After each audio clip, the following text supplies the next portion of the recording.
Hello दोस्तों, मैं हूं आपका मित्र इरशाद अहमद और स्वागत करता हूं अपने चैनल कानूनी फंडा में। तो आज का जो हमारा टॉपिक है वो उम्र कैद है। तो आज हम उम्र कैद के ऊपर जो चर्चा करेंगे, तो जानेंगे कि उम्र कैद में कितने साल की सज़ा होती है। आमतौर पर लोगों को लगता है कि आजीवन कारावास 14 साल या फिर 20 साल का होता है।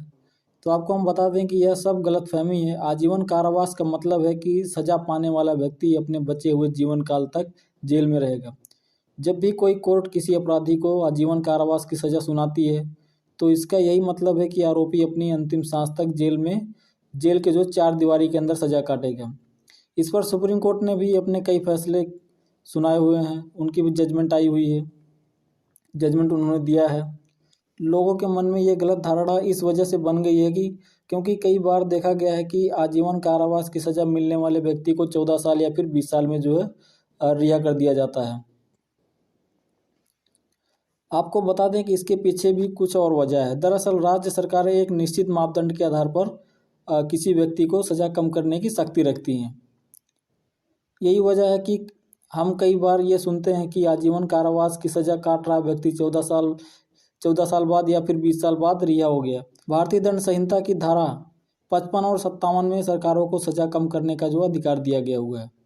तो जो IPC है, इंडियन पेनल कोड, उसमें जो है उसका सेक्शन 55 और जो है 57, यानी कि जो धारा 55 है और धारा 57 में सरकारों को सज़ा को कम करने का अधिकार दिया गया हुआ है।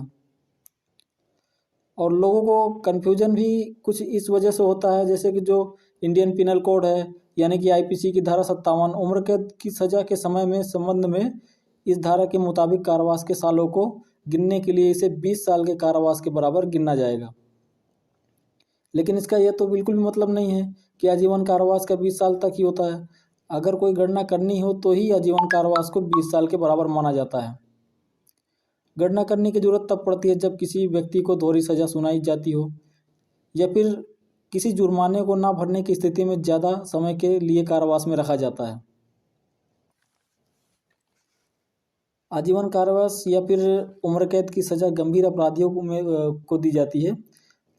IPC 1860 में अपराधों के दंड के विषय में विस्तार से बताया गया हुआ है एकदम। जब भी आप IPC को पढ़ेंगे तो उसमें जो है अपराधों के बारे में जो है एकदम पूरा सटीक जो है लिखे हुए होते हैं, उसमें एकदम पूरा विवरण दिया गया होता है। आप उसको विस्तार में जो है बताती है IPC अपराधों के बारे में। इसी प्रकार IPC की धारा 53 में दंड कितने प्रकार के होते हैं इसका भी प्रावधान किया गया हुआ है। IPC कुल 5 तरह के जो दंड का प्रावधान करती है। इसमें पहला है मृत्यु दंड, दूसरा आजीवन कारावास, तीसरा कारावास, एक तो कारावास हो गया, एक तो हो गया सादा कारावास, चौथा तो जो पांचवा हो गया वो संपत्ति का समपहरण।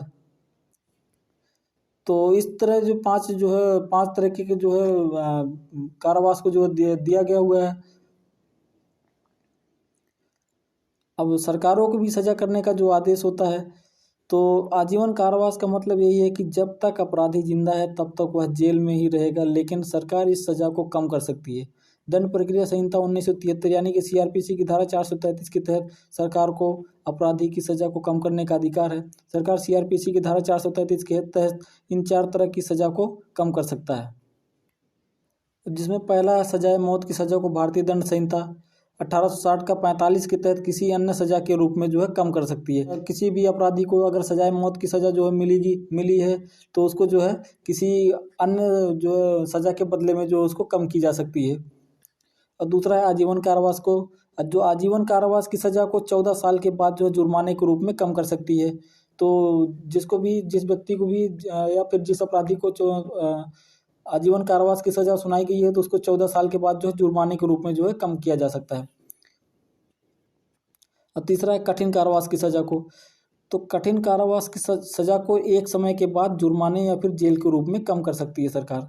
और चौथा है सादा कारावास, तो जो सादा कारावास है, सादा कारावास की सजा को जुर्माने के रूप में जो है कम कर सकती है, तो इसमें भी जुर्माने के रूप में भी कम कर सकती है। तो इन 4 प्रकार की जो सजा है जिसमें सरकार को यह अधिकार दिया गया हुआ है, तो इसमें जो है वो कम कर सकती है। इन प्रावधानों के तहत सरकार अपराधी को सजा को कम कर सकती है। इसके अलावा अच्छे आचरण के आधार पर आजीवन कारावास की सजा पाने वाले व्यक्ति को कई लोगों को जो है एक बार फिर से जो है रिहा कर देती है, उनको एक अवसर देती है सुधरने का। तो जिसके भी जेल में जो जो भी कैदी होते हैं तो उनकी निगरानी होती है, उसको जो है देखा जाता है कि किस व्यक्ति का जो है किस व्यक्ति में बदलाव आ रहा है या फिर किसकी जो है रवैया बदल रहा है।